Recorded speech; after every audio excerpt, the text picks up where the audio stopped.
quarterback in NFL history that has thrown for at least 8 touchdowns and 0 interceptions over a 3-game stretch. Okay, Dak Prescott in 2016 and Bo Nix over his last 3 games. End of the list. That's it. So what did Nix tell you about his remarkable play of late? Yeah, Laura, well, it was Sean Payton who reminded us this week that he's actually a rookie as well at drafting and developing a first-round quarterback. But what Bo Nix has done this season has certainly made his learning curve so much easier. Payton said Bo Nix would be a perfect fit for any coach, not just him, because he's got great arm strength and is incredibly accurate, especially when on the move. Sean said there are some throws that his rookie quarterback has made that make you just rewind the tape and say, wow. Nix looked like a rookie to start the season, throwing 4 interceptions and no touchdown passes in his first 2 games. But he has made people forget he's a rookie in the 10 games since, with 16 TDs and just 2 INTs. I asked Nix what has felt better since the beginning of the season, and he said basically everything.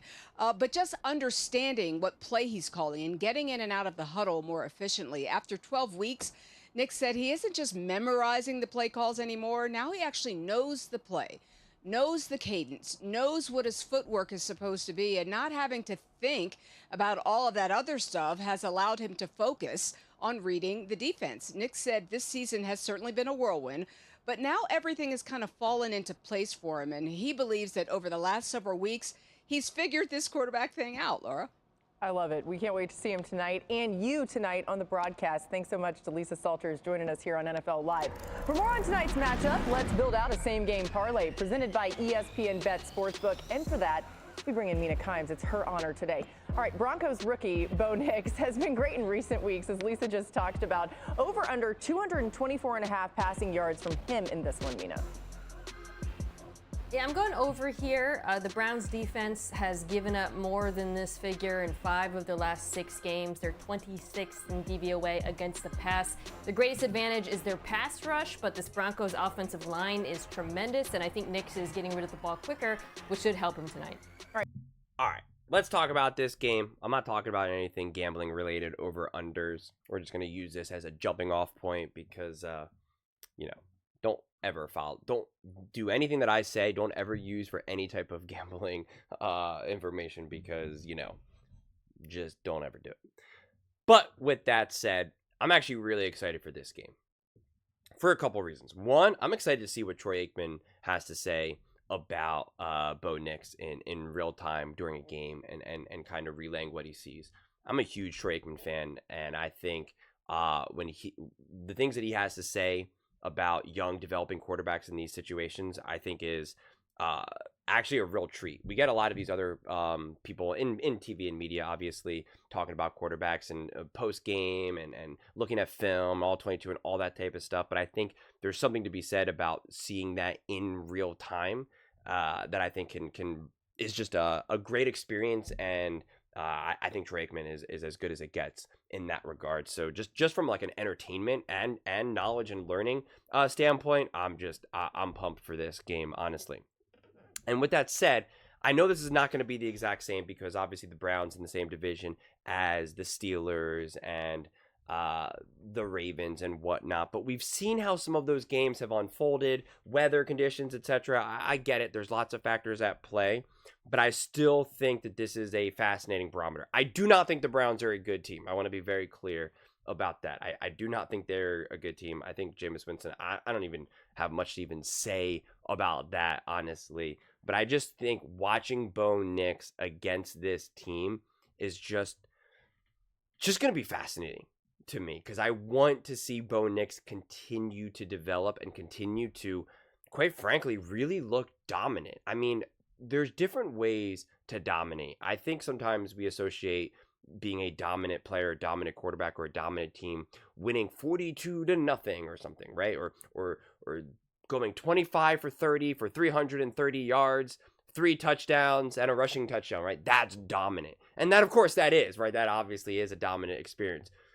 But what I continue to look for in Bo Nix, especially as a rookie quarterback, is his dominant understanding of the game and his execution and how he continues to unfold. And he said it best, where he said, I know the plays now. I don't just have them memorized. And I'm so happy he said that, because that's not where my mind was working. When I was kind of going through all his games and kind of looking at it, and I keep saying I see the confidence, I see the execution, I see someone who's in control. Those are the words that I keep using.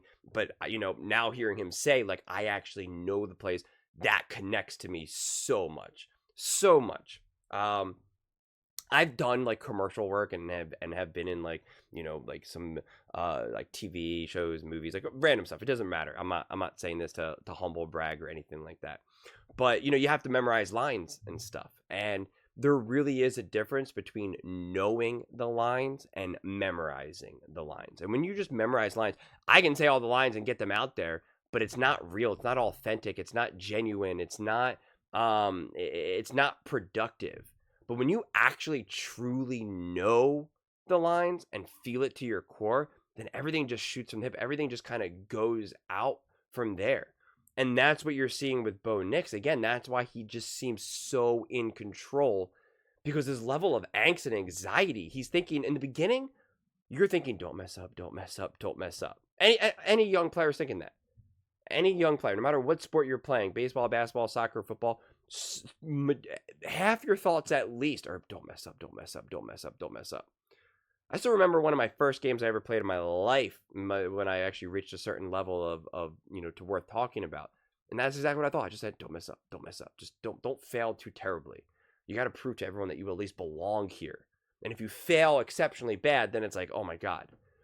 And that's just common. Every athlete has felt that way, or one way or another. You're like, I don't need to succeed necessarily, but I just also don't want to fail. You're just trying not to fail a lot. So again, especially your rookie year. Now he's in the position, now he's in the driver's seat to succeed. To say, you know what? I feel like I belong here. I'm no longer having the feeling of don't mess up. If I throw an interception, if I have a fumble, if I miss, if I have a bad read, miss a check down, whatever it may be, it's no longer going to be like, oh my God, does this guy even belong on this team? Should he have ever even been drafted? And it's not, that's just what happens. I'm a quarterback. I'm a football player. That happens. And again, you sense that confidence. And when you have that confidence, it's contagious. It just multiplies. And that's what you see. And again, I could have easily skipped over this because it was just like, a very short little soundbite, a little segment on NFL Live, because God forbid they actually talk about the Broncos. But I'm just so happy because he put it into great words. He feels comfortable within this system now. He feels comfortable with the plays, and that's where all of this is coming out from. And it's great. He again, take it from him directly. And so that's why I'm excited. I want to see this continue. Like, you're starting to get high on the supply now, and you're like, oh man, I want to see these games rolling. And this has potential to be one of those wacky games, because again, it is Jameis Winston, the Browns, and you're just kind of like, what the heck is this team? They're probably not as bad as their record shows because of everything that happened with Deshaun Watson. But and then you have someone like Jameis Winston, who's just like a wildly inconsistent player at best. Like, not really a starting quarterback, but like can have starting quarterback games, but also have like, oh my God, should he even be like on this planet? Do we not just ship him off to Mars? So you just don't really know what to expect, which is why this game kind of is a little bit more exciting. I'm more excited to see, the Broncos play the Browns than, say, the Jaguars or the Panthers, because it's like, well, the Panthers are getting a little interesting because of Bryce Young, but still, you know what I'm saying. So it's just interesting, and I want to see this momentum. And I saw what the Browns defense has been able to do against a Russell Wilson, against a Lamar Jackson. And again, those are divisional games and weather, so I get it. It's not going to be this perfect comparison, but it's still all interesting data points for me to kind of continue to evaluate who Bo Nix is, and just kind of some interesting games. Because if Bo Nix plays great, I won't necessarily just kind of explain it away and say, oh, this is a bad team or something like that. That's why this game kind of adds some interest to me for sure. So, I'm excited for this game, even though it doesn't seem, Browns, Broncos, unless you're obviously a Broncos fan, doesn't exactly move the needle for like primetime Monday Night Football. Let's go. But the Broncos have a lot at stake here. They are continuing to solidify themselves as a top team in the AFC, as a legitimate playoff contender and not just one of those teams where you're just like, we're happy to be here. So a convincing win here shows, yeah, we're not on this level. Like, of course we're going to handle business here. Of course we're going to take care of this. And then, who knows? But those are just my thoughts. I'd absolutely love to hear yours. What do you guys all think about the Denver Broncos and Bo Nix? Who you got in this game? Over under 224.5 yards? Don't answer that question. That doesn't matter to me. Let me know in the comments below. I read every single comment. So whether you agree with me or disagree with me, either way, let's get in some discussions. Let's get in some fights. But ultimately, let's just have some fun. And please do consider subscribing. We are building an amazing community here, and I'd absolutely love to see you part of it. I want to build something that we all genuinely feel connected to. Something that we're really excited to be part of. I think we're well on our way to doing it. Please don't forget to give this video a thumbs up, as it really does help with the visibility and the algorithm. Thank you so much. See you next time.